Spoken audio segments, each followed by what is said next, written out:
কেন সৌদিতে আসবেন না, কেন সৌদিতে আসবেন না এটা নিয়ে বলতে গেলে ভাই অনেক কথাই বলা যায়। ঠিক আছে, তো শুরু করি কেন সৌদিতে আসবেন। আপনি কেন সৌদিতে আসবেন? কাজ করার জন্য, তাই না? এখন এমন একটা মাধ্যমে আসছেন আপনি যে আপনারা আনার পর আর আপনার কোনো খোঁজখবর রাখে না, যে আপনারা আনার পরে আপনার উপর তার কোনো দায়িত্ব নাই, এয়ারপোর্ট থেকেই তার দায়িত্ব শেষ, অথবা আয়না কোনো একটা রুমে ফালানোর পরেই তার দায়িত্ব শেষ, অথবা আপনারা যেমন তেমন একটা কাজ ধরাই দিছে। তা আপনি কি এই কারণে আসবেন? না, আপনি এই কারণে আসবেন না। আপনি 5 লাখ টাকা 4.5 লাখ টাকা খরচ করে আসবেন আপনার যেন একটা উন্নত কেরিয়ার হয়, উন্নত একটা জীবন গঠন করতে পারেন, এই কারণে আপনি সৌদিতে আসবেন। তো ওই ওই যদি ওই টার্গেট থাকে তাইলে আপনার করতে হবে কি, একান্ত আপনার যদি বাপ থাকে এখানে, একান্ত আপনার যদি ভাই থাকে এখানে, একদম একদম আপন ভাই বাপ, এর বাহিরে আপনি কারো মাধ্যমে আইসেন না, বুঝছেন? বর্তমানে ভাই সৌদির অবস্থা অনেক খারাপ। আপনি যদি আসেন তাহলে বুঝতে পারবেন। আমি যদি এই যে ভিডিওর মাধ্যমে আপনারা যতই বলি আপনি বুঝবেন না। আপনি চিন্তা করুন যে আপনার বাড়ির পাশে রহিমুল্লাহ, সলিমুল্লাহ, করিমুল্লাহ, এরা এত টাকা কামায়, আমি পারবো না কি লিগা? আমারও যাইতে হইব। ভাই খোঁজ নিয়ে দেখেন, তাদের অবস্থা আহামরি ভালো না, তারা হয়তো উপরের থেকে শো আপ করে। আর যাদের অবস্থা ভালো, আপনি তাদেরকে চিন্তা করে যদি আসতে চান তাহলে আপনার অবস্থা যে ভালো হইবে এরকম তো কোনো কথা নাই ভাই।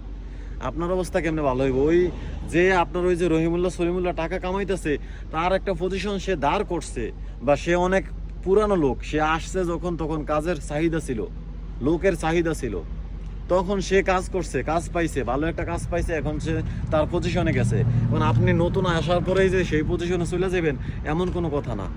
এ কারণে আসার আগে ভাই, অন্তত সৌদি আরবের ক্ষেত্রে আসার আগে একটু ওই যে রিয়াদ ভাতা বা সিকু বা হারা এইসবের ভিডিওগুলো একটু দেখেন, তাইলে বুঝতে পারবেন যে কত লাখ লাখ মানুষ কাজের জন্য দাঁড়ায় থাকে। পুলিশ এদিক দিয়ে আসে দৌড় মারে, ওই দিক দিয়ে জায়গা, আবার ওই দিক দিয়ে আসে দৌড় মারে, এদিক দিয়ে জায়গা। এইসব কিছু দেখার পরে যদি মনে হয় যে না ভাই আপনি সৌদিতে আসবেন, তাইলে আসেন। কারণ ভাই আপনি ওই যে মামা, খালা, চাচা, ফুফা যারে দিয়ে আসেন, যারে দিয়েই আসেন, আপনার লাইফের সিকিউরিটি নেই। আপনার একান্ত বাপ যদি থাকে তাইলে আপনি ওই চিন্তা করবেন যে না হায়রে আমার ছেলেটা যত কষ্ট হোক আপনারা খাওয়াইবো পড়াইবো, আপনার তার কাছে রাখবো। আপনার ভাই যদি আসে, হায়রে ভাই আমার মায়ের পেটে পাই, যত কষ্ট হোক খাওয়াইবো পড়াইবো, তার কাছে রাখবো। কিন্তু আপনি যদি ওই যে যার মাধ্যমে আসেন, আত্মীয় স্বজন বা পাড়া প্রতিবেশী যার মাধ্যমে আসেন, তারা কিন্তু আপনার এই দায়িত্ব নিব না যে আপনারা খাওয়াইবো পড়াইবো রাখবো, তারপর আপনার যত্ন করবো, তারপর একটা ভালো কাজ দেখে আপনারা কাজ দিব, এই দায়িত্ব নিব না। তো একান্ত যদি বাপ আর ভাই না থাকে তাহলে আসেন না। বর্তমানে ভাই সৌদির অবস্থা আমারই ভালো না। আপনার যদি টাকা থাকে, যদি 4 লাখ টাকা আপনি খরচই করতে পারেন, তাহলে আরো 2 লাখ টাকা খরচ করে ভাই তুর্কি সাইফাসে যানগা, আরো কম দামে যাইতে পারেন, হয়তো বা 5 থেকে 6 লাখ টাকা বা 7 লাখ টাকা এরকম লাগে, তুর্কি সাইফাসে যানগা।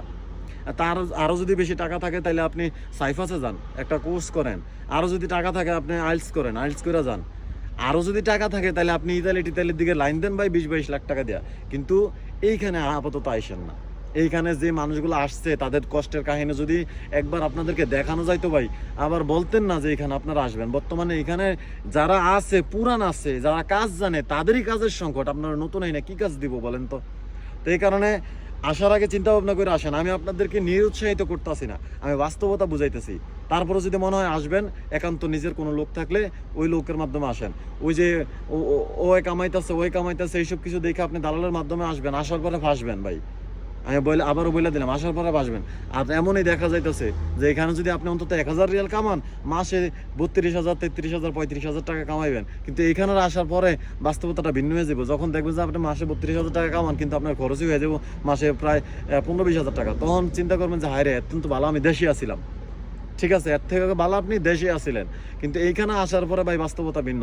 এখানে যারা মোটামুটি 2,000 নিচে স্যালারি, তাদেরকে একটু জীবন কাটাইন, তাদেরকে নিয়ে একটু আলোচনা করেন, তাদের বাড়িতে যায়েন, তাদের অবস্থা খুবই করুন।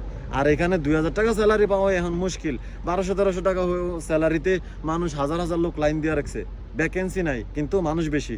যাই হোক, আমি আপনাদের নিরুৎসাহিত করতেছি না, বাস্তবতা বুঝাইছি। যারাই আসেন সাবধান, আপনারা জানার পরে আইসেন।